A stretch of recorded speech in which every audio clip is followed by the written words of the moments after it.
Alright, recording. The hell is this? Is that in your pocket? It was underneath my sweater.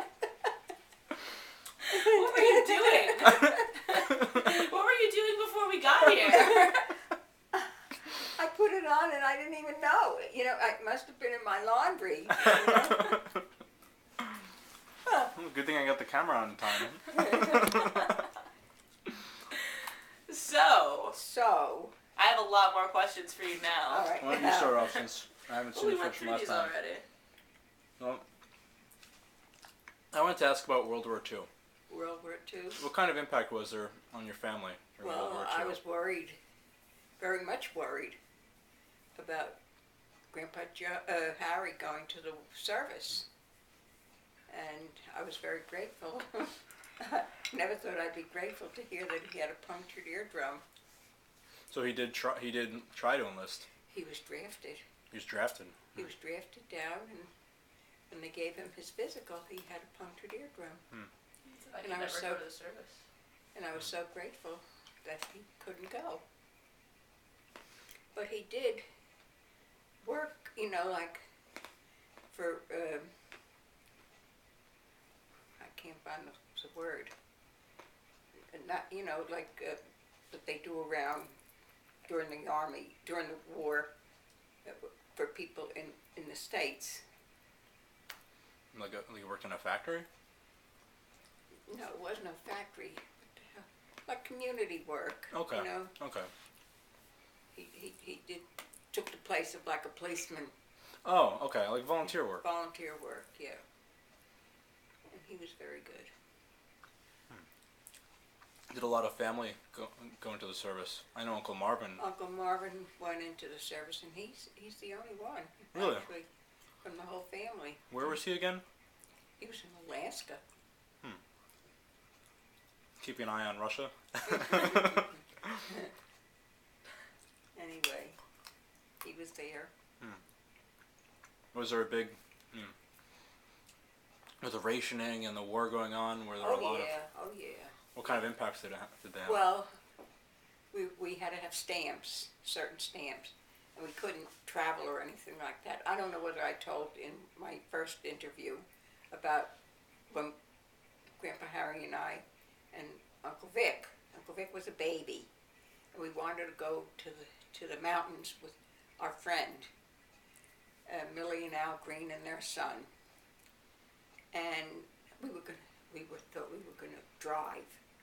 And Uncle Harry, Grandpa Harry his boss was very, very fond of him. He worked for Nightcraft. And the boss loved him, Sam loved him. So he let him use this car. So he had the car, and it was it had gas. But it only took us as far as Hoboken. Where How much gas did it it have? ran out of gas. So we had to leave the car and take the train. But here I'm carrying a little potty seat for Uncle Vic, you know. I mean, he was a baby. He still travels with it. A potty seat and all this baby stuff that baby needs. It was really something. Till I got to the mountains, it was... One climb the mountain. Once we were there, we had a very nice time. Who did you go with? My friend, my very, very best friend at the time, Millie and Al Green. She was my friend from second grade grammar school. Her name was Millie Rosenberg, and she was wonderful. Actually, we lived in the same house when we were married. She lived on the first floor.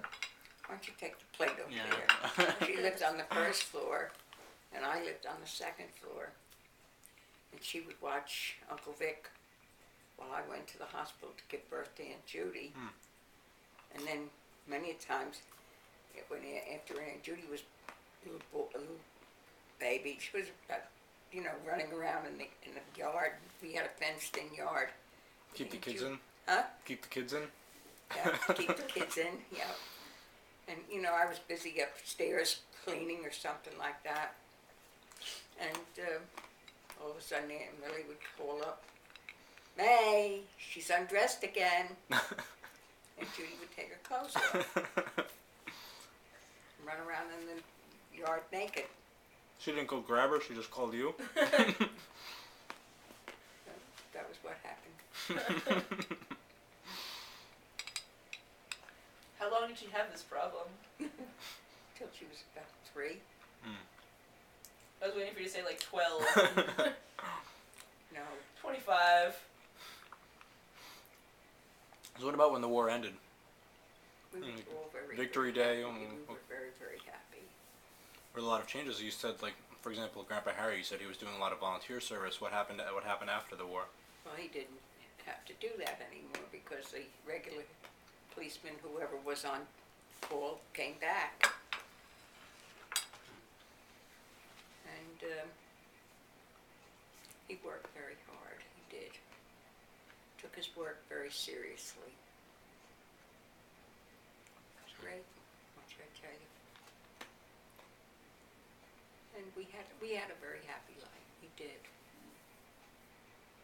I mean, I raised 4 kids, and I think I did a good job. You remember what it was like when you, well, I guess when you first had Uncle Vic, what it was like when you first became a parent? Oh, that was wonderful. It was wonderful. I was so delighted. I was so happy with the baby. What about when you first became a grandchild? When you had your first grandchild? I was ecstatic.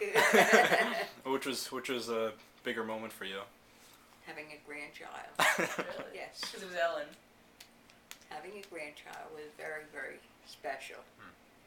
You know, I remember my mother used to say, I love my children, but I love my grandchildren but more.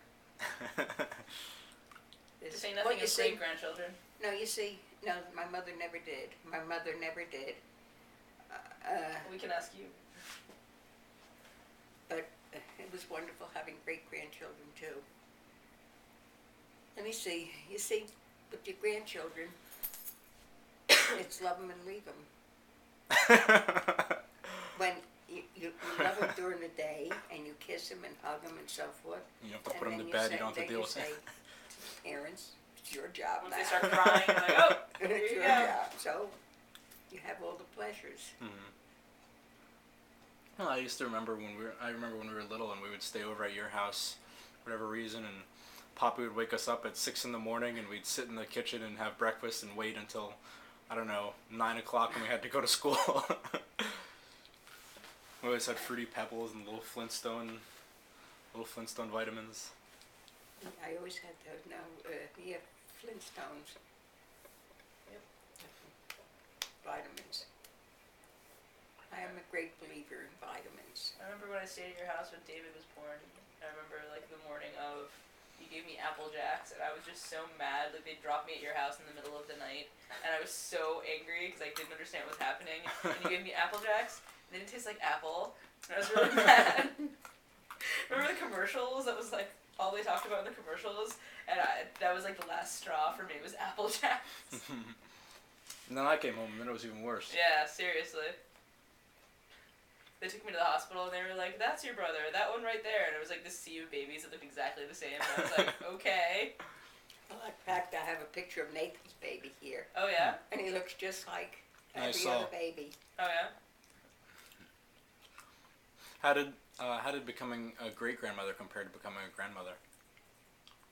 It was an event. It was an event. I was happy that I lived to see it. But I think the grandchildren were more special. Did you ever think when Uncle Vic was born how big of a family you were going to have? No. Just happened. I mean, growing up, you know, when you're 5, 6 years old, do you ever think you're going to have... I mean, we have a big family. We do. And I love each and every one of you. What else can I say? What else do you want to know about my childhood? And I feel like... Did either of your brothers participate in the war effort in World War II? No. Was that by their choice, or...? No, my brother Lou had trouble with his feet. Mhm. My brother Lou had, they call it, my nephew calls it a different thing, something to something. But it's like clubfoot. Mhm. And my brother Lou had that.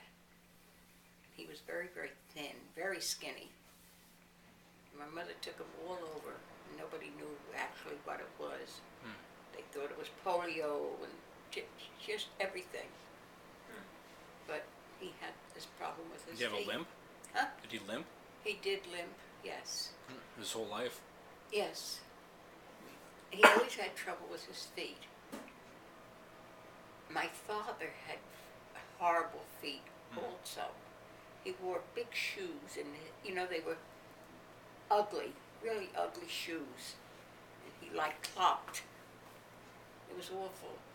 And I never realized that my father had the problem, probably, that my brother had, who had... You just never talked about it?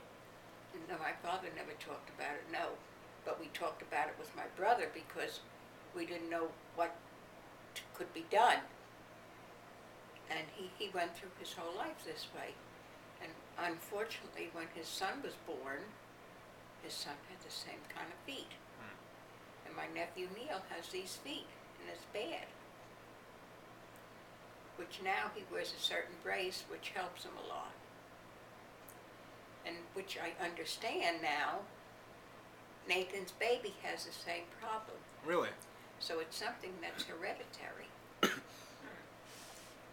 Maybe it just comes from the male end of it, I don't know. Because, You and Enkert didn't have problems? no. We never had good feet. Well, I mean, I heard Enkert stories had about Enkert's feet. Enkert had the scariest feet I've ever seen on a person in my Her whole life. feet are horrible, but it was nothing what they had. It was like It was nothing. completely different. That's right. And Gert had bunions, With a full moon. and you see, and her toes went like this. They were horrible. I mean, I never had nice feet either, but they weren't crook, like Not a hers. family of nice feet, really. No foot models. Maybe you could. Yeah, maybe. Anyway.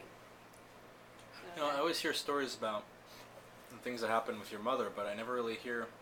I mean, only ever hear really. Excuse me.